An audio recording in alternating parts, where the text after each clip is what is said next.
How you doing, YouTube? Matt Massive Beer Reviews back with yet another review. A little bit of Jersey-born hazy in the form of Brix City. It's their Tasty Jams. This is a 6.5% India Pale Ale with a Citra and Mosaic. I was there today. I was at Brix City. I left one of my travel bag. I usually travel with this bag. Typical brewery neckbeard shit. It has a growler in it. It has water in it. It has like fucking a towel to wipe up all the bullshit I spill. And then, but it also has like my travel recording setup. It has my like camera or microphone and all this shit in it. And I left it at Elementary Brewing. Brix is only like 10 minutes away, so I figured I'd pop in, see what they got. And they had a bunch of cans. They had like this 10% triple IPA with all kinds of crazy shit going on. I can't fuck with that shit, man.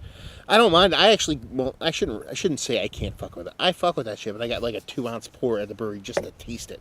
So we want the lower ABV stuff. This is kind of one of their, I don't want to call it flagship, but one of their staple beers. I've done one of their jams before. It was mango jams, and it'd be cool to kind of dive into something else. I mean, that's typical hazy.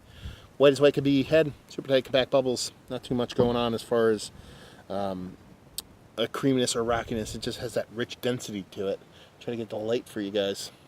I'm willing to deal with that light struckness for you guys. But yeah, she looks like a big old hazy. Let's get a nose.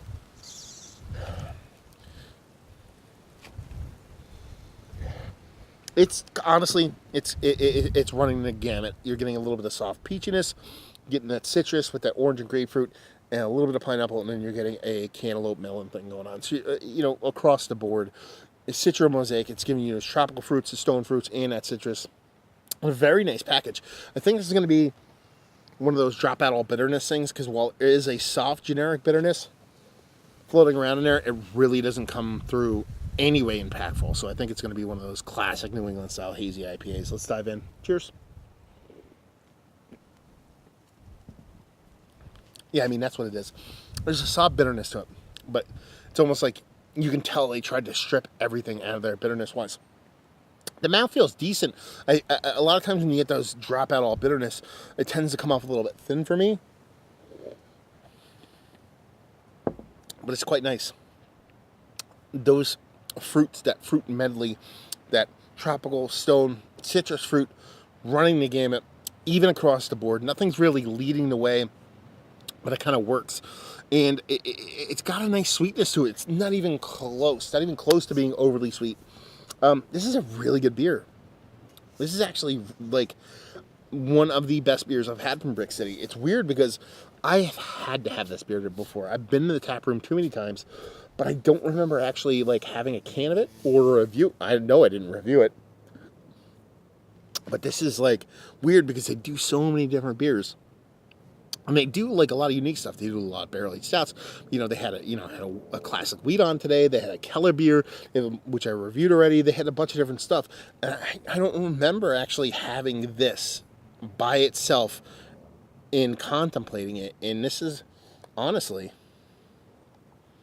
one of the better kind of non-double IPAs I've had in quite some time.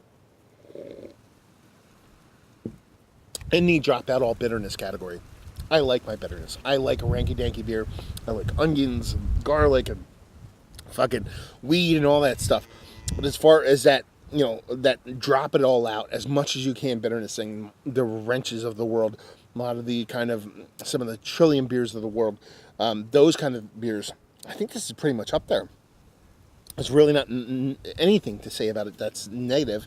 It is literally and figuratively a tasty jam. Yeah, I dig this beer quite a bit. It's really tasty. This is like 6.5%. It's almost a danger beer. It's not high in ABV, but I could crush, rip, fight through one of these 4-packs in no time. I could crush 4 of these easily, and that's where it becomes danger beer. If I'm going to try to nitpick anything, I think this is very similar to some of the sub 5%, 4 and change percent hazies I've had from like Equilibrium or District 96, I think did one. And I think a couple people have really nailed it, Bissell. So it's kind of similar taste-wise to those, so you can get where this is at a lower ABV, but I'm not even going to fucking really talk about it all that much. It's that well done of a beer, that well done of a hazy IPA. in the kind of New England style without trying to bring a bunch of bitterness.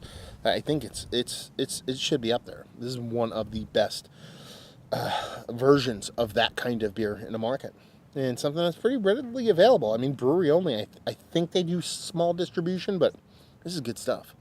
Let's talk about it. One of the better ones I've had as of late, especially in the drop out all bitterness category. Obviously, yes, I've talked about it ad nauseum already. Value and availability. I forget what I paid for this. I want to say it wasn't that much. $13 for a 4-pack, and leave you with, if you like what we like this beer, if you like the classic New England drop out all bitterness beer, how many times can I say it? I'm going to say it again. That is what this beer is, and it does it really, really fucking well. So if that's what you dig, you're going to dig this one. There you go. Another review in the books. Hopefully you guys enjoyed it as much as I did. Down there if you want to talk about it. Massive Beers if you want to check me out doing the social media stuff. Beer Massive if you want to check me out doing the whole podcasting thing. And hopefully you guys enjoyed the review. Hopefully enjoying a nice little tasty jam right now. And hope to see you next time. Cheers.